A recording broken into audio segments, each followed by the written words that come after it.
बिस्मिल्लाहिर्रहमानिर्रहीम। अस्सलाम वालेकुम वीवर्स। आज हम बनाने जा रहे हैं करेले गोश्त। इसके लिए हमने 1 किलो करेले लिए हैं। 1.5 कप हमने ऑयल लिया है। 1 चम्मच हमने अदरक का पेस्ट लिया है। 1 चम्मच लहसुन का पेस्ट लिया है और 6-7 हरी मिर्चें कटी हुई ली हैं। 4 चम्मच हमने दही ली है। 4 हमने दरमियाने साइज़ के प्याज चॉप कर लिया था उनको, और 4 ही हमने टमाटर लिए हैं। आधा किलो हमने चिकन लिया है। चिकन को हमने सिरके और नमक वाले पानी में 15 मिनट भिगो के रखा था। उसको अच्छी तरह धो लिया है। थोड़ा सा सब्ज़ धनिया लिया है। अनारदाना लिया है 1 चम्मच। 1 चम्मच हमने नमक लिया है। हल्दी ली है आधा चम्मच सुरख मिर्च, आधा चम्मच अधकुटी लाल मिर्च, और ज़ीरा लिया है हमने आधा चम्मच। 2 चुटकी हमने मेथी ली है और 1 चम्मच खुश्क धनिया बारीक पिसा हुआ लिया है। सबसे पहले हम करेले को दोनों साइडों से काट के इसको अच्छे तरीके से छील लेंगे। इसको आपने अच्छे तरीके से इसके ऊपर वाला जो छिलका है वो उतार लेना है। उतारने के बाद इसको चाहे तो आप दरमियान से कट लगा लें या गोल काट लें। इस तरह से हमने सारे करेलों को छील लेना है। करेलों को हमने इस तरह सारों को छील लिया है। अब हम एक को कट लगा लेंगे।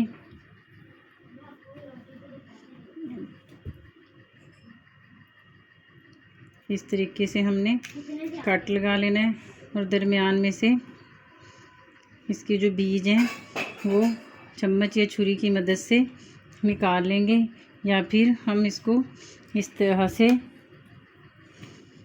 गोल काट के, आप दोनों तरीक़ों से सारों को इस तरह से काट लेंगे हम, और इनके बीज अंदर से इस तरह निकाल लेंगे। अगर आप इसको गोल शेप में काटना चाहते हैं तो इस तरह से ये इजीली निकल जाएंगे इसके बीज। अगर आप इसको लंबाई रुख में काटना चाहते हैं तो आप किसी भी चम्मच की मदद से उसके बीज को इस तरह से निकाल लें। किसी चम्मच या छुरी की मदद से इस तरह से उसके बीज आप अच्छे से बीज निकालने के बाद हम इसकी लंबाई वाले की भी इस तरह से कटिंग कर लेंगे। सारे करेलों को हम इसी तरह काट लेंगे। करेलों के बीज निकालने के बाद हम इनको आधा चम्मच नमक लगाकर घंटे या 15 मिनट के लिए धूप में रख दें, चाहे कमरे में आप ऐसे ही धूप के बगैर रख दें। इनको अच्छे से हम नमक लगा लेंगे और उसके बाद आधा घंटा या 15 मिनट इसको छोड़ देंगे। कढ़ाई को हमने चूल्हे पे रख के 1.5 कप ऑयल डाल दिया और ऑयल को थोड़ा गरम करेंगे। हमने करेलों को अच्छी तरह धो के इनका अच्छे से पानी निचोड़ लिया था और इनको खुश कर लिया था। ये इसमें डाल देंगे और इसको तब तक पकाएंगे जब तक ये लाइट ब्राउन नहीं हो जाते। करेले हमारे लाइट ब्राउन हो गए हैं। आप किसी भी स्ट्रेनर में इसको इस तरह से छान कर निकाल लें। करेले हमने निकाल लिए हैं। अब हम ये जो प्याज है इसी ऑयल में प्याज को डाल देंगे और थोड़ा पकाएंगे। प्याज को हमने थोड़ा भून लिया था।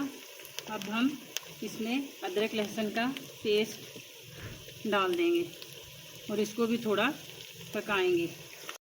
अदरक लहसुन के पेस्ट को हमने थोड़ी देर इसमें पकाया है। अब हम इसमें चिकन डाल देंगे और इसको जब तक इसका कलर चिकन का चेंज नहीं हो जाता तब तक पकाएंगे। हमने तब तक पकाया है जब तक इसका पानी खुश्क नहीं हो गया। और इसका कलर चेंज हो गया, तब तक पकाया हमने इसको। अब हम इसमें मिर्चें डालेंगे, सूरख मिर्च डालेंगे, हल्दी डालेंगे, नमक डालेंगे, खुश्क धनिया डाल देंगे और मेथी भी साथ ही डाल देंगे और इसको अच्छे से हिलाएंगे। इसकी भुनाई करेंगे मसाले डालकर। फिर इसमें हम ये टमाटर डाल देंगे और इसको थोड़ी देर पकाएंगे। टमाटर डालने के बाद हम इसकी अच्छे से भुनाई करेंगे और टमाटरों को इस तरह प्रेस करेंगे और फिर हम इसमें दही डाल देंगे और दही डालकर इसको थोड़ी देर तेज़ आंच पर पकाएंगे। और इसमें ये हमने अनारदाने को धो लिया था, ये डालेंगे, ज़ीरा डालेंगे और दही का पानी थोड़ी देर खुश्क करेंगे। हमने चिकन में दही डालने के बाद दही के पानी को बिल्कुल अच्छे से खुश्क कर लिया था। जब ये ऑयल निकलना शुरू हो जाए तब हम इसमें ये हरी मिर्चें डालेंगे और साथ में ये करेले डाल देंगे, हरा धनिया डाल देंगे और इसको थोड़ी देर पकाएंगे। करेले डालने के बाद हमने इसको 1-2 मिनट पकाया है। अब ये फाइनल हमारे करेले तैयार हैं। हम कढ़ाई को चूल्हे से नीचे उतार लेंगे और इसको डिश आउट करेंगे। हमारे करेले गोश्त तैयार है। आप इसको कच्ची लस्सी के साथ, रायते के साथ और सलाद के साथ खाएं। अगर आपको हमारी वीडियो पसंद आई तो वीडियो को लाइक करें, शेयर करें और चैनल को सब्सक्राइब करें। अल्लाह हाफिज़। दुआओं में याद रखिएगा।